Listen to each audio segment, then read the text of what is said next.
Assalamualaikum warahmatullahi wabarakatuh.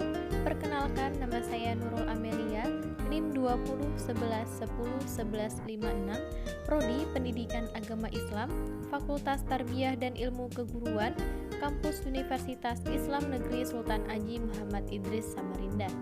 Baik, di sini saya akan menjelaskan model pembelajaran pendidikan agama Islam yang berjudul Zakat Fitrah dan Zakat Mal, diperuntukkan untuk kelas 9 MTS ataupun SMP. Baik, sebelum kita memulai pembelajaran, jangan lupa berdoa.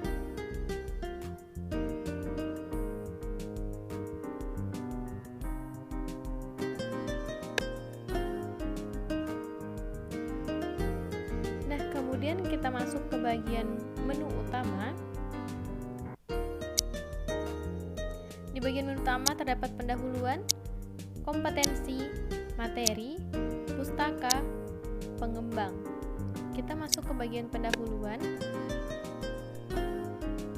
Jadi, zakat merupakan rukun Islam yang berkaitan dengan harta.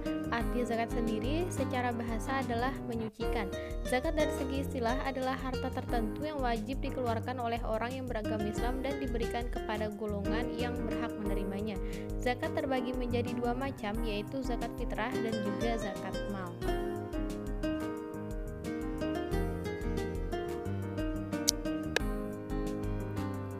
Kemudian kita beralih ke kompetensi.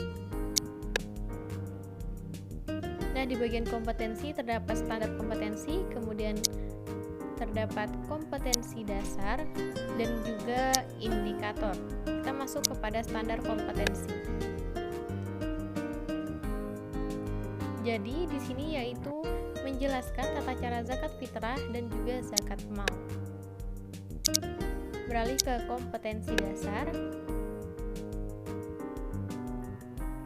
Yang pertama yaitu memahami ketentuan zakat fitrah, kedua mempraktikkan ketentuan zakat fitrah, ketiga memahami ketentuan zakat mal, dan yang keempat mempraktikkan ketentuan zakat mal.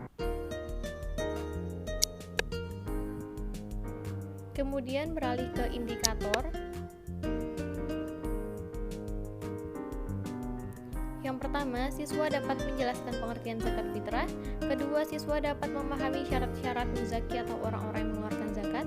Tiga, siswa dapat memahami orang yang berhak menerima zakat atau mustahik. Empat, siswa dapat memahami rukun zakat fitrah dan waktu zakat fitrah. Kelima, siswa dapat menjelaskan pengertian zakat mal. Keenam, siswa dapat memahami harta yang wajib dizakatkan. Dan yang ketujuh, siswa dapat mempraktikkan ketentuan zakat.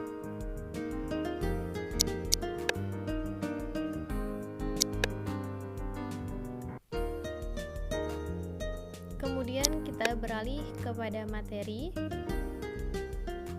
Nah, di sini pokok pembahasannya saya sudah menyiapkan 7 pokok pembahasan materi dan juga dengan evaluasi. Baik, kita masuk ke materi yang pertama. Pengertian zakat fitrah. Secara bahasa, zakat fitrah adalah zakat kesucian. Menurut istilah, zakat fitrah adalah zakat yang wajib dikeluarkan setiap jiwa atau orang yang mukmin di bulan Ramadan. Oleh karena itu, zakat fitrah hanya dilakukan sejak awal bulan Ramadan sampai menjelang saat Idul Fitri.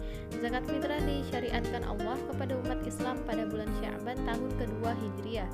Sebagaimana firman Allah dalam Quran surah At-Taubah surah ke-9 ayat 103 yang berbunyi, A'udzubillahi minasyaitonirrajim. Bismillahirrahmanirrahim. Khudh min amwalihim shadaqatan tutahhiruhum wa tuzakkihim biha wa shalli 'alaihim inna shalataka sakanun lahum wallahu samii'un 'alim. Yang artinya, ambillah zakat dari harta mereka guna membersihkan dan menyucikan mereka dan beribadah untuk mereka. Sesungguhnya doamu itu menumbuhkan ketentraman jiwa bagi mereka. Allah Maha mendengar, Maha mengetahui.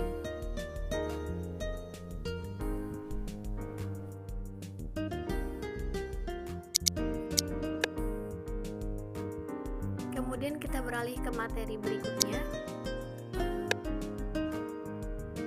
yaitu syarat-syarat syarat muzaki atau orang-orang yang mengeluarkan zakat yang pertama beragama Islam, kedua mengalami kehidupan di bulan Ramadan. Dalam hal ini termasuk bayi yang sudah lahir sebelum matahari terbenam pada hari terakhir bulan Ramadan. Demikian juga seseorang yang meninggal sebelum matahari terbenam pada akhir bulan Ramadan.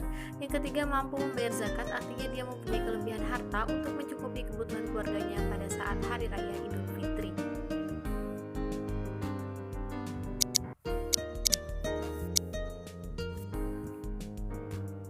Kemudian ke materi berikutnya yaitu orang yang berhak menerima zakat atau mustahik.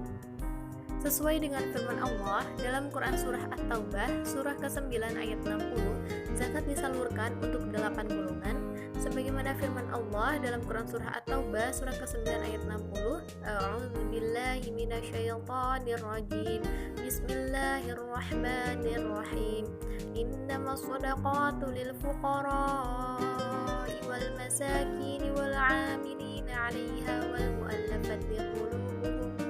والمؤلفة قلوبهم وفي الرقاب والغارمين وفي سبيل الله وابن السبيل فريضة من الله والله عليم حكيم, yang artinya sesungguhnya zakat itu hanyalah untuk orang-orang fakir, orang-orang miskin, amil zakat yang menggunakan hatinya atau mu'alaf, untuk memerdekakan hamba sahaya, untuk membebaskan orang yang berhutang, untuk jalan Allah Subhanahu wa Ta'ala, dan untuk orang yang sedang dalam perjalanan sebagai kewajiban dari Allah. Allah Maha Mengetahui, Maha Bijaksana.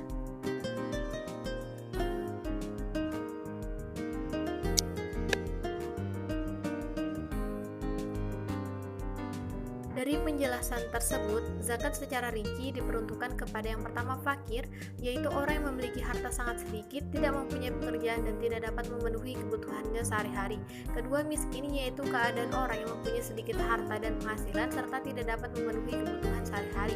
Ketiga, amil, yaitu orang yang mempunyai tugas untuk mengurus zakat mulai pengumpulan sampai pada pembaginya. Keempat, mu'alaf, yaitu orang yang hatinya masih lemah seperti baru saja masuk Islam. Kelima, rikob, pada zaman awal perkembangan Islam, zakat digunakan juga untuk menghapus sistem perbudakan dengan cara memerdekakan budak dari majikannya. Keenam, ghorim, yaitu orang yang mempunyai banyak hutang. Ketujuh, sabilillah, yaitu segala usaha yang bertujuan untuk menegakkan agama Allah. Delapan, ibnu sabil, yaitu orang yang kehabisan bekal dalam perjalanan dan perjalanan yang dilakukan itu bukan untuk maksiat melainkan seperti menuntut ilmu.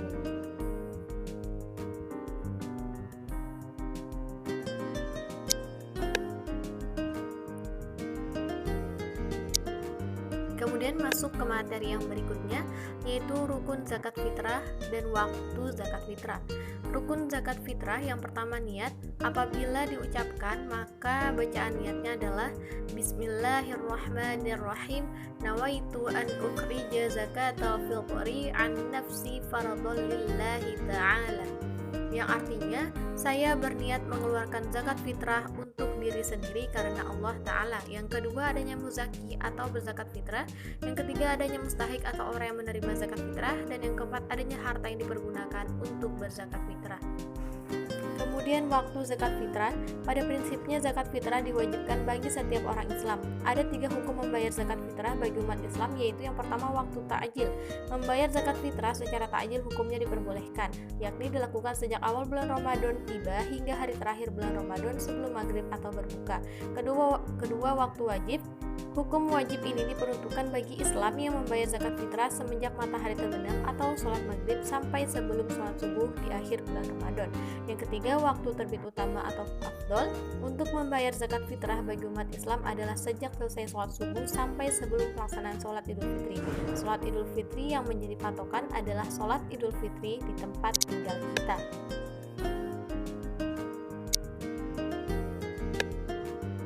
Kemudian materi berikutnya yaitu pengertian zakat mal. Zakat mal adalah zakat atas harta yang dimiliki oleh seseorang. Zakat mal dikeluarkan untuk membersihkan harta yang dimiliki dengan cara memberikannya kepada orang-orang yang berhak menerimanya dengan kadar dan syarat-syarat yang telah ditentukan oleh agama. Hukum mengeluarkan zakat mal adalah wajib bagi orang yang sudah memenuhi syarat-syaratnya.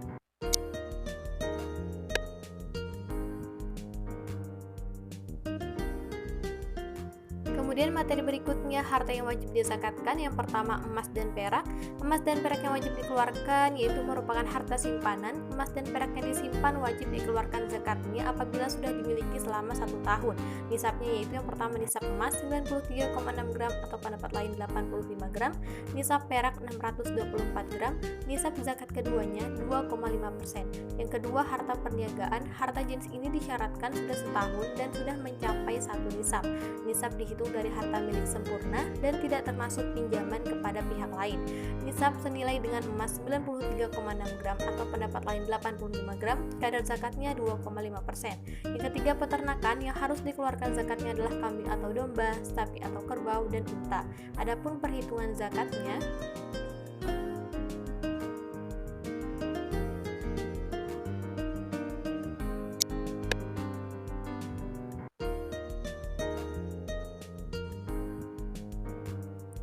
yang pertama, kambing atau domba, nisab atau ekor 40-120, kadar zakatnya 1 ekor umur 2 tahun. Nisab atau ekor 121-200, kadar zakatnya 2 ekor umur 2 tahun. Nisab atau ekor 201-300, kadar zakatnya 3 ekor umur 2 tahun. Setiap bertambah 100 ekor, kadar zakatnya ditambah 1 ekor. Kemudian sapi atau kerbau, nisab atau ekor 30-39, kadar zakatnya 1 ekor umur 1 tahun. 40-59, kadar zakatnya 1 ekor umur 2 tahun. 60-69, kadar zakatnya 2 ekor umur 1 tahun. 70-79, kadar zakatnya 2 ekor umur 2 tahun. 80-89, kadar zakatnya 3 ekor umur 1 tahun. Setiap bertambah 30 ekor, kadar zakatnya ditambah 1 ekor. Kemudian unta, karena unta tidak dibudidayakan di Indonesia, maka tidak disebutkan nisab dan zakatnya.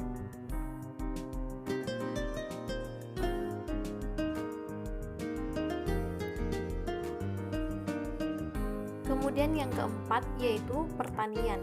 Hasil pertanian dalam pembahasan fikih klasik adalah khusus yang memproduksi makanan pokok seperti beras, jagung, gandum, sagu, dan yang lainnya.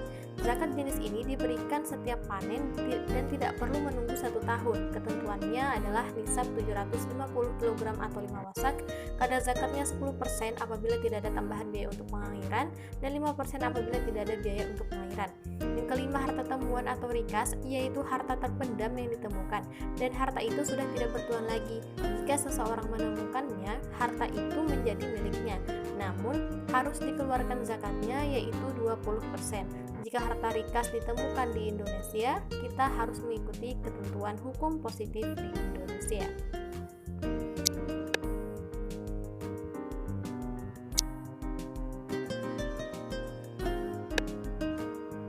Selanjutnya memasuki materi berikutnya, yaitu mempraktikkan ketentuan zakat.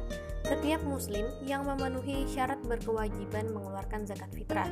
Zakat fitrah dilaksanakan setahun sekali, yaitu sejak awal Ramadan sampai sebelum sholat Idul Fitri. Apabila seseorang melaksanakan zakat fitrah, maka keislamannya akan menjadi sempurna. Di samping bernilai ibadah, zakat juga memiliki fungsi sosial, yaitu sebagai bentuk solidaritas kepada fakir miskin. Zakat juga merupakan wujud syukur kepada Allah Subhanahu wa Ta'ala. Lebih dari itu, zakat akan membersihkan harta dari kotoran, karena pada hakikatnya setiap harta yang kita miliki ada hak orang lain. Jika harta sudah dizakati, maka menjadi bersih. Tubuh yang diberi makan harta yang bersih akan sangat mudah diajak beribadah dan beramal soleh.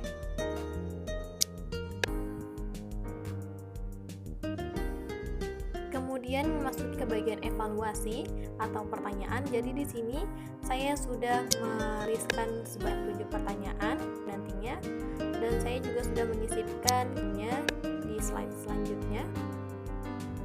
Jadi ini jawaban dari pertanyaan.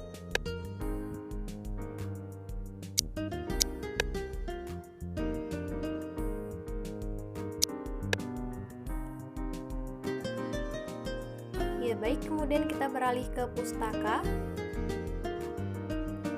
Jadi di pustaka ini saya mengambil rujukan di buku Pendidikan Agama Islam dan Budi Pekerti cetakan kedua. Kemudian kita beralih ke bagian pengembang. Jadi di dalam pengembang ini terdapat nama saya Nurul Amelia, NIM 2011101156, tempat tanggal lahir Kuala Samboja 10 Januari 2003, alamat Jalan Wisata Tanah Merah RT 16 Kelurahan Samboja Kuala, Prodi Pendidikan Agama Islam, semester 3, Fakultas Tarbiyah dan Ilmu Keguruan, Kampus Universitas Islam Negeri Sultan Haji Muhammad Idris Samarinda. Riwayat pendidikan yang pertama TK Raja Wali Kuala Samboja, kedua SD Negeri 027 Samboja, ketiga MTS Negeri 4 Kutai Kartanegara, dan yang terakhir SMA Negeri 1 Samboja.